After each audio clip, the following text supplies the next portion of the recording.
শেরপুর সদরের তাজ কোল্ড স্টোরেজে রাখা সারি সারি বস্তা ভর্তি পচা আলুর দুর্গন্ধ ছড়িয়ে পড়েছে আশপাশে। কয়েকদিন আগে রেফ্রিজারেশন ইউনিটের একটি পাইপে ত্রুটি দেখা দিলে বিষাক্ত অ্যামোনিয়া গ্যাস লিকের ঘটনায় এই পরিস্থিতির সৃষ্টি হয়। কোল্ড স্টোরেজে সংরক্ষিত প্রায় ৫৭,০০০ বস্তা বীজ ও খাবার আলু নষ্ট হয়ে যায়।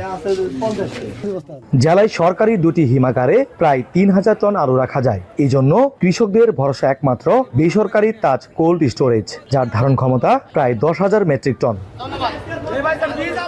ক্ষতিগ্রস্ত আলুর একটি বড় অংশ ছিল বীজ। আগামী মৌসুমের জন্য এসব বীজ সংরক্ষণ করেছিলেন কৃষকরা। দুর্ঘটনায় ঋণের কিস্তি এবং বীজ নিয়ে দিশেহারা তারা। নিরাপদ সংরক্ষণের নিশ্চয়তা পেয়ে কোল্ড স্টোরেজে আলু রাখা হয়েছিল বলে জানায় কৃষক ও ব্যবসায়ীরা। অনেক ঋণ করে 2বার থেকে লস খাইতেছি। খাবার পরে আবার 15,০০০ টাকা করে কার্টুন কিনে ভাই লাগাইছিলাম আলুটা, যে গত সামনেবার লাগাবো, এখন তো আমরা নিঃস্ব হয়ে গেল।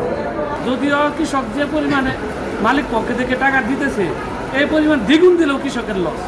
স্টোর কর্তৃপক্ষের কাছে আমি জানাই যাতে এটা ন্যায্য মূল্যটা আমাদেরকে দেয়। দুর্ঘটনাবশত পাইপ ফেটে অ্যামোনিয়া গ্যাস লিক হয়েছে। এ ঘটনায় কৃষক সহ সংশ্লিষ্টদের সঙ্গে বসে ক্ষতি নিরূপণ শেষে ব্যবস্থা নেওয়া হবে বলে জানায় কোল্ড স্টোরেজ কর্তৃপক্ষ।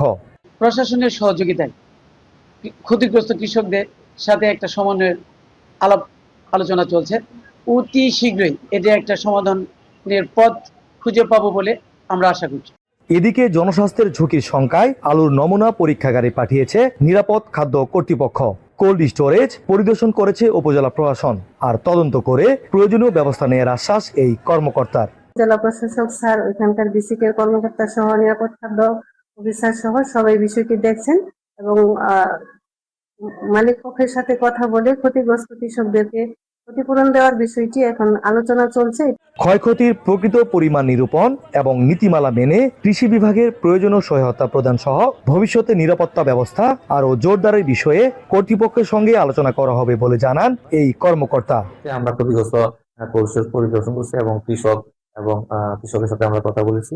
পাশাপাশি ক্ষতিগ্রস্ত কৃষকদের তার ক্ষতি পূরণ পায় সেই বিষয়ে আমরা জেলা প্রশাসনের সাথে কাজ করে যাচ্ছি। চলতি মৌসুমে শেরপুর জেলায় ৫,০৪৫ হেক্টর জমিতে আলু চাষ করেছেন কৃষকরা। এসব জমি থেকে আলু উৎপাদন হয়েছে প্রায় ১,৯০,০০০ মেট্রিক টন। জাহিদুল খান সৌরভ, এখন শেরপুর।